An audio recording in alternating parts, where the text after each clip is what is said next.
तो बच्चों हम चैप्टर 10 कंप्लीट कर चुके थे, द बनियन ट्री, ठीक है। और आज के वीडियो में बच्चों हम उसी चैप्टर के क्वेश्चन एनालिसिस करने वाले हैं, ठीक है। जैसा कि हम पढ़ चुके हैं, हमारी जो स्टोरी है, हमारा जो चैप्टर है, इसके राइटर कौन है, रस्किन बॉन्ड। तो चलिए फटाफट कॉपी और पेन निकालिए और हम क्वेश्चन आंसर शुरू करते हैं।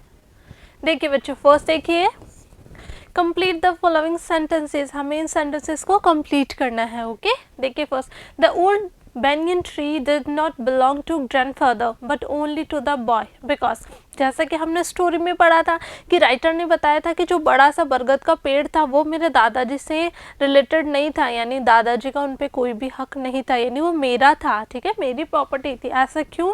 क्योंकि the old man was not strong enough to climb it, क्योंकि जो बूढ़े व्यक्ति थे, ठीक है, जो राइटर ने हमें बताया था, उनके जो ग्रैंडफादर, उनके जो दादाजी उस पर चढ़ने में सक्षम नहीं थे, ठीक है। तो राइटर को लगता था कि इस पे मेरा ही हक है, यानी ये मेरा ही है ये tree. The small grey squirrel became friendly when, यानी वो जो छोटी सी गिलहरी है ना, उनकी और उसकी क्या हो गई थी, मित्रता हो गई थी। कब? It found that the boy carried no catapult और air gun in his hand, जब उसको ये पता लग गया था, स्क्वेरल को जब ये पता लग गया था कि ये जो बच्चा है, ठीक है, ये बच्चा अपने साथ ना तो कोई गुलेल लाया था और ना ही कोई एयर गन उसके हाथ में थी, तो उन दोनों में क्या हो गई थी, फ्रेंडशिप हो गई थी, मित्रता हो गई थी। आगे चलते हैं, थर्ड देखिए, When the boy started to bring him pieces of cake and biscuits, the squirrel, जब उस लड़के ने क्या लाना शुरू कर दिया था, केक के कुछ पीसेज जो हैं, बिस्किट के कुछ टुकड़े हैं, तो उसने क्या किया था, became bold enough to take pieces of food from his hand, तो वो इतना ज़्यादा फैमिलियर हो गए थे स्क्वेरल और बॉय, ठीक है, तो वो क्या करती थी, उसके हाथ से ही वो जो खाने के जो टुकड़े थे वो ले लिया करती थी। आगे चलते हैं, in the spring the banyan tree plank would come there, यानी स्प्रिंग सीजन में banyan ट्री किससे फुल होता था, was full of small red figs, ठीक है। और आगे में हो जाएगा birds of all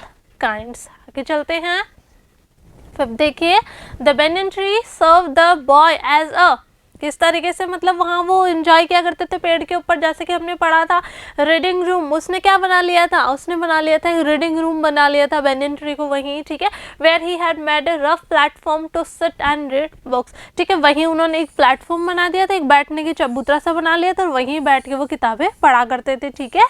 ये चलते हैं, the young boy spend his afternoons in the tree, यानी अपनी आफ्टरनून्स वो वहीं स्पेंड क्या करते थे, किसमें, लेनिंग अगेंस्ट द ट्री, वो वहीं बैठ के पेड़ पे और झांका करते थे नीचे की तरफ और बुक्स भी पढ़ा करते थे, स्टोरी बुक्स पढ़ा करते थे।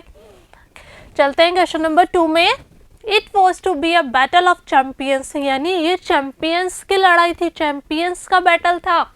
What qualities did the two champions have? हमने बच्चों स्टोरी में दो चैंपियंस के बारे में पढ़ा, आप दो चैंपियंस कौन कौन से थे, यस वेरी गुड, एक तो था कोबरा और एक कौन था, मंगूस, ठीक है, नेवला और सांप, जैसे कि आपने नेवले और सांप की कहानी सुनी होगी और हमने इस स्टोरी में पढ़ भी लिया बच्चों, ठीक है। तो ये चैंपियंस का क्या था, बैटल था। ये चलता है, pick out words and phrases from the paragraph about this line in the text and write the down, यानी हमें बताना है कि मंगूस और कोबरा कौन कौन सी दोनों में क्या है, दोनों में क्या क्या स्पेशलिटी है, ठीक है। आप देखते हो, फर्स्ट है मंगूस ए ग्रेट फाइटर, ठीक है, कोबरा के बारे में क्या है, स्किल्ड एंड चैंपियन, यानी कि ग्रेट फाइटर है तो वो क्या है, चैंपियन है। आगे वेरी क्लेवर एंड स्विफ्ट, यानी बहुत तेजी से चलता है और बहुत चालाक होता है। Had a broad hood and poisonous teeth, यानी उसके जो फन है वो बहुत बड़ा होता है, ठीक है, और उसके पास क्या होता है, विषैले दांत होते हैं, ठीक है। आगे चलते हैं, मैड कैलकुलेटेड मूव, आगे है इसका Swift and speed and attack, यानी बहुत तेजी से दौड़ता और आक्रमण कर देता है, अटैक कर देता है। कि चलते हैं थर्ड क्वेश्चन में बच्चों, What did the cobra and the mongoose do to show their readiness for the fight, यानी दोनों क्या करते हैं, दोनों किस तरीके से इस बात को उन्होंने बताया कि वो क्या है, युद्ध करने के लिए, लड़ाई करने के लिए तैयार हैं, किस तरीके से शो किया था उन्होंने। The cobra produced a hissing sound to challenge the mongoose to a fight, यानी वो क्या करता है, हिसिंग साउंड निकाला उसने, ठीक है, मंगूस को क्या करने के लिए, चैलेंज देने के लिए उसने एक हिसिंग साउंड निकाल कर ठीक है, फुकार करी उसने और किसको चैलेंज दिया, मंगूस को चैलेंज दिया लड़ाई करने के लिए, फाइट करने के लिए। It raise 3 feet of its body off the ground, और उसने क्या किया, अपने शरीर को 3 फीट ऊंचाई पर कर लिया, ग्राउंड से ऊंचा पे उठा लिया, ठीक है। It spread its broad hood, और अपना जो फन है बच्चों उसको चौड़ा कर लिया, यानी फन को फैला लिया।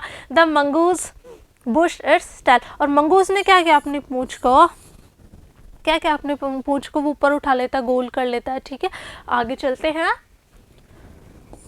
4th में, who were the other 2 spectators, what did they do, did they watch और did they join in the fight. तो बच्चों हमने स्टोरी में पढ़ा था कि 2 लोग और कौन थे इनकी कहानी, इनको देखने के लिए, यानी वो दर्शक कौन थे, स्पेक्टेटर्स यानी दर्शक।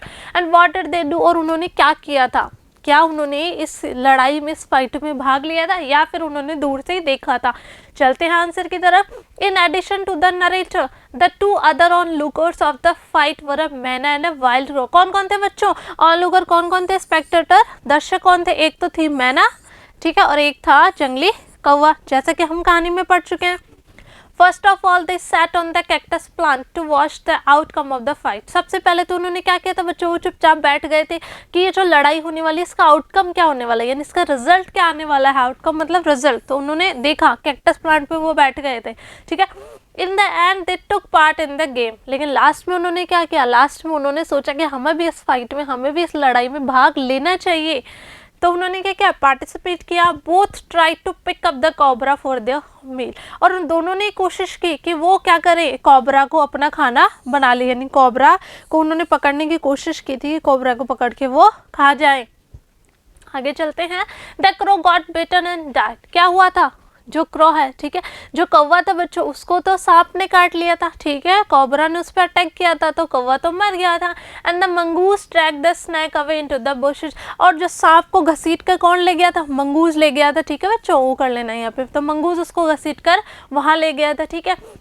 द मैना ऑल्सो फ्लू अवे, और जो मैना थी वो भी उड़ गई थी, हमने पढ़ा था कहानी में। आगे चलते हैं, देखिए read the descriptions below what the snake did and what the mongoose did। हमें इसमें पढ़ना है कि क्या तो स्नैक करता है, ठीक है, और क्या मंगूज ने किया, ठीक है। Arrange their actions in the proper order, और आपको क्या करना है, ये आपको दिया हुआ है तो आपको बताना है, स्टोरी अच्छे से पढ़नी है, ठीक है, और आपको इनके सामने लिखना है कि कौन सी एक्टिविटी जो मंगूज की है और कौन सी है कोबरा की, ठीक है। फर्स्ट देखिए सीज टू स्ट्रगल, स्टोरी में पढ़ना आपको, ठीक है। अब आपको ये पढ़ने हैं अच्छे से और इनके सामने लिखना है कि कौन सी तो एक्टिविटी मंगूस की है और कौन सी कोबरा की। कर लेंगे ना आप, यस, तो आपको इस तरीके से कर लेना है, clear.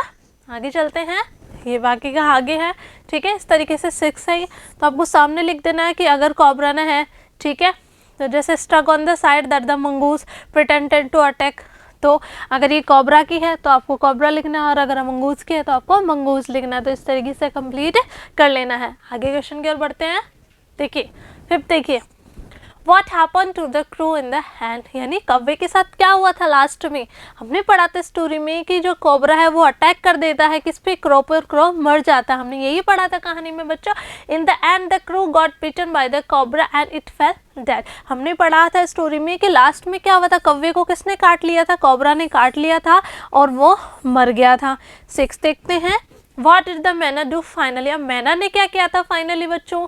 The myna flew to the ground, looked into the bushes, वो पहले उड़ गई, ठीक है, फिर उसने क्या किया, वो ग्राउंड पे आई, नीचे उड़ के उसने झाड़ियों में झांक कर देखा, gave a shrill cry and flew away, और उसने जोर से चीख मारी, ठीक है, और वो वहाँ से उड़ गई थी। तो इस तरीके से बच्चों आई होप आपको चैप्टर और क्वेश्चन आंसर अच्छे से समझ में आ गए होंगे। आपको जो मैंने दिया है करने के लिए वो आपको अच्छे से कंप्लीट कर लेना है कि एक्टिविटी कौन सी है, कोबरा की है या मंगूस की है। ओके, मैं मिलूँगी आपसे नेक्स्ट वीडियो में इसी चैप्टर के कुछ क्वेश्चन आंसर्स के साथ। तब तक के लिए पढ़ते रहिए, आगे बढ़ते रहिए। Thank you.